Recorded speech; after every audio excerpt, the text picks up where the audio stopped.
This is Japanese Edwards Highlanders, part two of the Cuban attack on Estes Park, as I believe I set it up as. As we can see, the Cubans haven't done so well. In fact, the Wolverine militia and what was left of the Colorado National Guard basically thumped on the Cubans.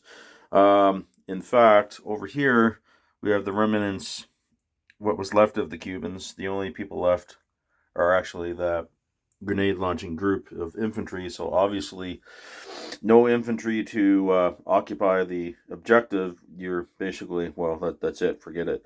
Um, the T-62 section has more or less been destroyed. The T-54 section, they were able to get into the town, but they started taking heavy casualties. They've been knocked out, bogged down. T-34-85 section has more or less been rendered asunder. The Su-100s are starting to take casualties, but more or less at this point, you may as well forget it. There's no way that the Cubans are going to be able to push in past the town.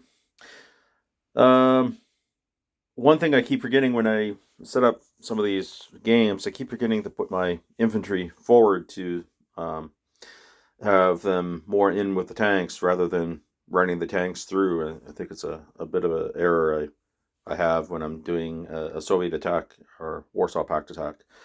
Now, surprisingly enough, my ISU 2 section, half of it survived, and maybe they'll fight another day.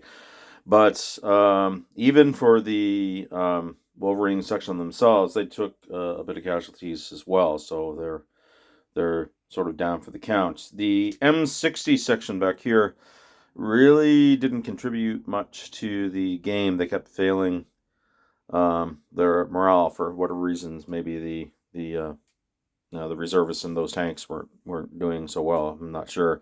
The Abrams section was actually able to come charging up and doing something. The Bradley vehicles, surprisingly enough, this Bradley here, or this, yeah, actually, sorry, there was a Bradley back here on a fluke, actually fired his chain gun into the turret of this tank here and blew him up, which is actually quite surprising because it's a 25 millimeter round, but yeah, I rolled for it. It seemed to have done the trick. So the Humvee sections really took a beating in this game. They were chewed through pretty well, but their tow missiles were basically the reason why the Cuban tanks really couldn't push through this tree line through here, despite the fact they were trying to.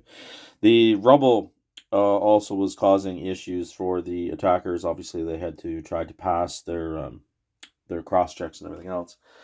But anyway, first time using the Cubans in the game. They didn't.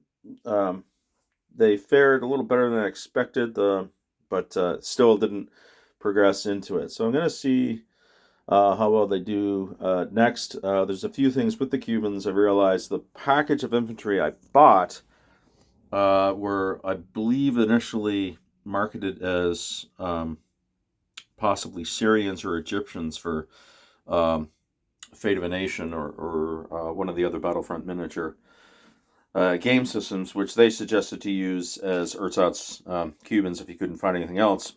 So they're painted as Cubans at the moment. My Wolverine section are actually Iranian Basaji only because I didn't have anything else. And the some of the other tanks are basically a mix and match of my own collection, which is sort of how I do stuff, which doesn't mean I just have to make note of that as this isn't an official sort of game, but it's what I have with my collection using Battlefront miniatures. So it's an American victory. They've been able to beat off the communist invasion of Estes Park. So we will then see what's next.